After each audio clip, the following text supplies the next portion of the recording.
Jon Jones is not ready to let this pound for pound thing go. And quite frankly, I'm not ready to quit respecting that fact. I'm really not.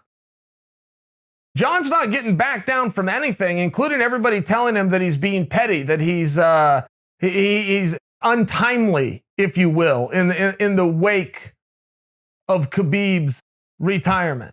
It doesn't matter how much criticism is coming, he is not flinching.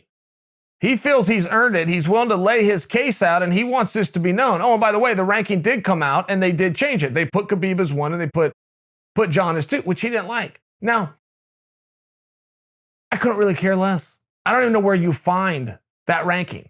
I do not know. I would imagine when Jon is arguing, it is very hard to argue considering Khabib was an undefeated champion of the world and Jon has no belt whatsoever and isn't even clear if he's even in the sport anymore. I mean, I think that there is a level of ridiculously to it. Believe that the rankings people got it right. I don't know of anybody that can use performance enhancers within any sport and maintain their ranking. I want to say, didn't that happen with the baseball players? Didn't that happen? Where like the home run guys and then they popped and they took all their records away. Am I making that up? I feel like that's the way that it happened.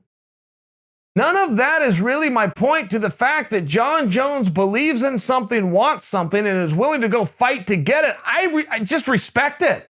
I did not know this about him. I mean, a kind of a guy that had so much success in his chosen field that he walked away from a world championship. Did you guys ever imagine doing that? Did you imagine being the world champion in anything? You are the best on earth at something. And then you do it so many times that you're now bored of it and you just walk away from it.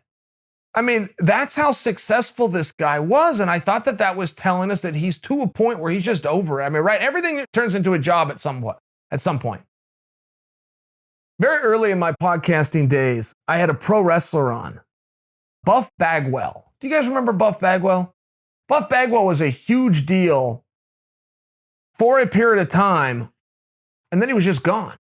And I looked him up. I found him. Said, hey, Buff, come on my show. I got to ask you, whatever did happen. So he did. He was a cool guy. He popped right on. It was like talking to an old friend. Never talked to Buff before, after. Had this great interview with him. And he told me some of the mistakes he made. He said, Chael, the wrestling lifestyle, we were partying a lot. He said, we were getting rushes and we were getting highs. And he said, I had the same contract at one point in my life that The Rock had at that same point. He said, I was making dollar for dollar what The Rock was. And I also got all of the perks in terms of, like, I had a private jet. I didn't have to get in a bus or in a van with a bunch of guys or go to an airport. I had a private jet to get me from location to location, car waiting for me, take me to a hotel suite. I start partying when I got there. I mean, he's telling the bad sides of it too, but I only share this with you because one thing the Buff told me, and I haven't forgot it, he just said, Chael, anything over a period of time feels like a job. It's like, I would do anything to go back to that moment. I would do anything to be wrestling on TV every Monday night. I would do anything to have somewhere to go, not let alone private jets and all this. He said, man, I started missing the jets. They'd be waiting for me on the airport. I didn't want to get out of bed. I'd make them reschedule and bring it back. He said, I made a lot of mistakes. I remember Buff telling me that. But I remember his quote that anything, you do it enough, it feels like a job. And so I got that opinion when Jon walked away. As great as it is, and as much as he is living the life that you would only dream, right? You would only dream of. Did it enough time, he was beyond it. I think I interpreted that wrong. I think I interpreted Jon walking away from 205 wrong. I mean, the mere fact that he is so pissed off about a rank, a number that nobody is ever going to see. Guys, I would tell you right now where to go find that rank. Hey, by the way, if you guys want to see the pound for pound rankings, I don't know where to go. I do not know. I've been on bloodyelbow.com today. I've been on MMAmania.com today. I've been on MMAfighting.com today. I've been on MMA Weekly today. I have been on SureDog.com today. They don't have it.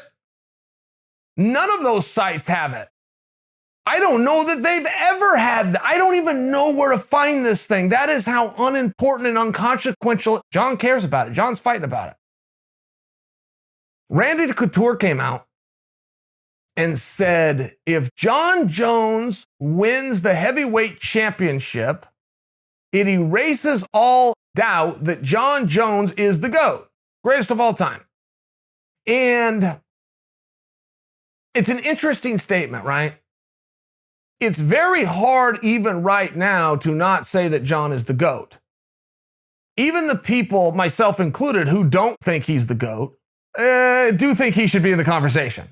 They would not dismiss anybody else for bringing Jon's name up. You would now turn and argue with that person and you'd have a little bit of fun with it, but they wouldn't lose credibility with you for bringing him in. So now if Jon goes to another division and captures the championship, does it end all doubt? That is what Randy Couture maintains. And it sure be tough. It sure be tough to doubt a guy. Right? If you ever live in an era where guys are competing for certain things and you elect to not compete for it, it is going to hurt you. We are in the champ era and Jon is not elected to compete for it. Well, that's changed. Credit Jon. He's to go up to heavyweight. I think that it would be relevant, at least for conversation's sake. Who does he have to beat to win that championship? Who does he have to beat? Does he have to climb and come through a couple of contenders? Can he slide right in? Does it make any difference if he does? He pops up there one time, wins one fight, and they call him the world champion. Does it even matter? No, probably not. In all fairness, no. Probably doesn't. You will always have, when you're having these mythical debates, a conversation over the weight. Izzy Adesanya had weighed in on Jon Jones when he was on his rant about this pound for pound thing. And Jon's number one argument was how many times he had defended that belt, which is not an effective argument, but it's his argument. And Adesanya had weighed in and just simply said three words: quality over quantity.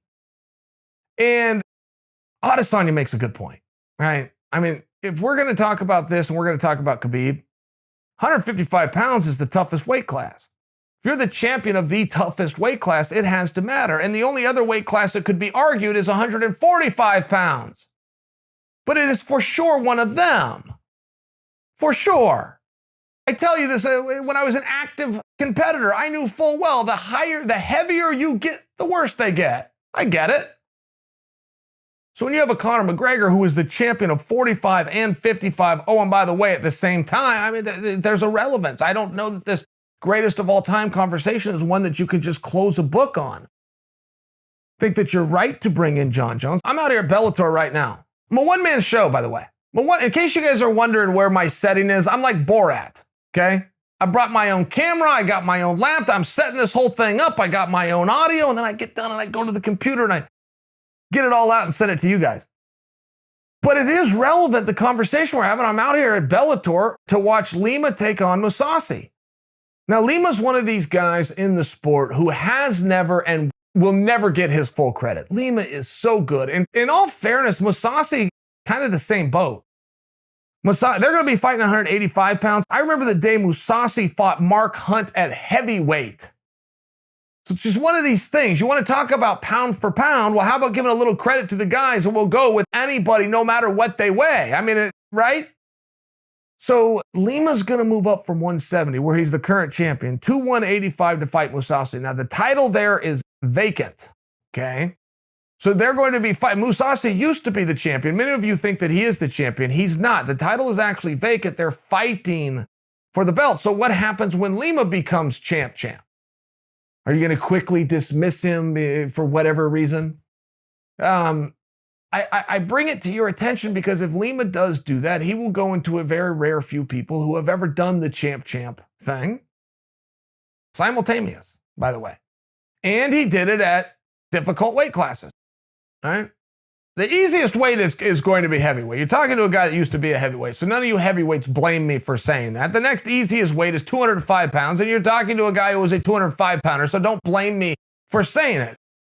But we're all well aware of the way we move. We all call it, in our own workout rooms can look over at the 35 pounder and the 45 and the 55 pounder and the 70 pounder and go, whoa, glad I don't have to fight them. Glad I'm bigger than those guys. I mean, right, in all fairness. So I don't know that the debate completely closes. Should Jon move to heavyweight and win? But I don't know that it doesn't. It's very interesting when Randy said that. It's very interesting that he said that. He has the right to an opinion. He has made his opinion known. I'd like to hear from you guys. Do you agree?